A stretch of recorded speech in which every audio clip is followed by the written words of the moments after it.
पंतप्रधान नरेंद्र मोदी यांनी नुकत्याच केलेल्या एका आवाहनानंतर महाराष्ट्राच्या राजकारणात सत्ताधारी आणि विरोधकांमध्ये शाब्दिक युद्धाचा नवा अंक पाहायला मिळतोय। अमित साटम नालेसफाई पाहायला 25 गाड्यांचा ताफा घेऊन गेले म्हणत रोहित पवारांनी टोलेबाजी केली आहे। मुंबई भाजप अध्यक्ष अमित साटम आणि राष्ट्रवादी काँग्रेसचे शरद पवार गटाचे आमदार रोहित पवार यांच्यातील हा कलगीतुरा सध्या राज्याच्या राजकारणात चर्चेचा केंद्रबिंदू ठरलाय। रोहित पवार यांनी आपल्या उपरोधिक शैलीत सत्ताधाऱ्यांच्या दुटप्पी भूमिकेवर प्रहार केलाय, तर अमित साटम यांनीही त्यांच्या संघर्षाची आणि कौटुंबिक पार्श्वभूमीची आठवण करून देत जशास तसं उत्तर दिलंय। या वादानं आता सोन्याचा चमचा विरुद्ध सर्वसामान्य कार्यकर्ता असं वळण घेतलंय। मुंबईच्या नालेसफाईपासून ते बारामती ॲग्रोच्या CEO पदापर्यंतचे संदर्भ या वादात आले आहेत। हा नेमका वाद आणि टोलेबाजी काय पाहुयात या व्हिडिओतून। नमस्कार, मी मृणाली पिळणकर। या वादाची ठिणगी रोहित पवार यांच्या एका सोशल मीडिया पोस्टमुळे पडली।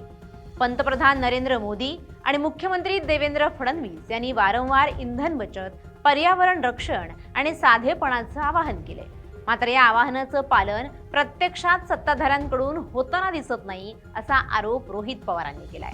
निमित्त ठरलं अमित साटम यांचा मुंबईतील पाहणी दौरा।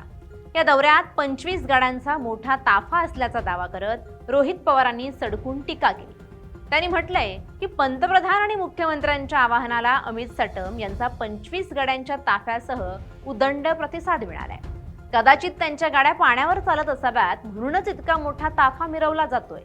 इतकंच बोलून न थांबता पवारांनी पुढे टोला लगावला की भाजप नेत्यांनी आता जनतेला भाजीला पाण्याने फोडणी कशी द्यावी याचाही डेमो लवकरच द्यायला हवा। रोहित पवारांच्या या टीकेचा रोख प्रामुख्याने सत्ताधाऱ्यांच्या सांगण्यात आणि वागण्यात असलेल्या अंतरावर होतोय। लोका सांगे ब्रह्मज्ञान आणि स्वतः कोरडं पाषाण या उक्तीप्रमाणे सत्ताधारी नेते जनतेला काटकसरीचे सल्ले देतात, मात्र स्वतः सरकारी यंत्रणेचा आणि वाहनांचा अवाढव्य वापर करतात असा संदेश त्यांनी आपल्या टीकेतून दिलाय। या उपरोधिक टीकेमुळे भाजपच्या गोटात मोठी खळबळ उडाली आहे। विशेषतः मुंबई भाजपचे अध्यक्ष म्हणून जबाबदारी सांभाळणाऱ्या अमित साटम यांनी याला अत्यंत आक्रमकपणे प्रत्युत्तर दिले। अमित साटम यांनी रोहित पवारांचा दावा फेटाळून लावताना तो ताफा 25 गाड्यांचा नसून केवळ 7 ते 8 गाड्यांचा होता। रस्त्यावरून धावणारी इतर सर्व वाहनं ही त्या ताफ्याचा भाग असल्याचं भासवून रोहित पवार जनतेशी दिशाभूल करत असल्याचा आरोप साटम यांनी केलाय। ते म्हणाले की मुंबई शहरातील नालेसफाईची ती एक अधिकृत पाहणी होती। या दौऱ्यात केवळ मी एकटा नव्हतो, तर मुंबईचे सहपालकमंत्री, आमदार, सभागृह नेते, स्थायी समितीचे अध्यक्ष, माजी नगरसेवक आणि महापालिकेचे वरिष्ठ अधिकारी देखील उपस्थित होते। एवढ्या मोठ्या लवाजम्यासह जेव्हा अधिकृत कामासाठी बाहेर पडतो तेव्हा सुरक्षेच्या आणि समन्वयाच्या कारणास्तव काही गाड्या सोबत असतात, मात्र रस्त्यावरील प्रत्येक गाडी आपलीच असल्याचं दाखवून रोहित पवारांनी केलेला 25 गाड्यांचा बनाव अत्यंत केविलवाणा आहे। अमित साटम यांनी केवळ गाड्यांच्या संख्येवरच उत्तर दिलं नाही, तर त्यांनी रोहित पवारांच्या राजकीय आणि कौटुंबिक पार्श्वभूमीवर थेट हल्ला चढवलाय। साटम यांनी आपल्या उत्तरामध्ये संघर्षाचा मुद्दा उपस्थित केला। त्यांनी म्हटलंय की आम्ही सामान्य मध्यमवर्गीय मराठी कुटुंबातून आलो आहोत। कष्ट आणि संघर्षाच्या जोरावर आम्ही मुंबईची सेवा करण्यासाठी इथपर्यंत पोहोचलो आहोत। मी वयाच्या 21व्या वर्षी कोणत्याही मोठ्या कंपनीचा जसं की बारामती ॲग्रो CEO झालो नाही। आमचा प्रवास शून्यातून सुरू झालाय। हा प्रहार थेट रोहित पवारांच्या घराणेशाहीवर आणि त्यांना मिळालेल्या वारशावर होता। सोन्याचा चमचा घेऊन जन्माला आलेल्यांनी आम्हाला राजकारण किंवा समाजकारण शिकवण्याची अजिबात गरज नाही अशा शब्दात साटम यांनी रोहित पवारांना सुनावलं।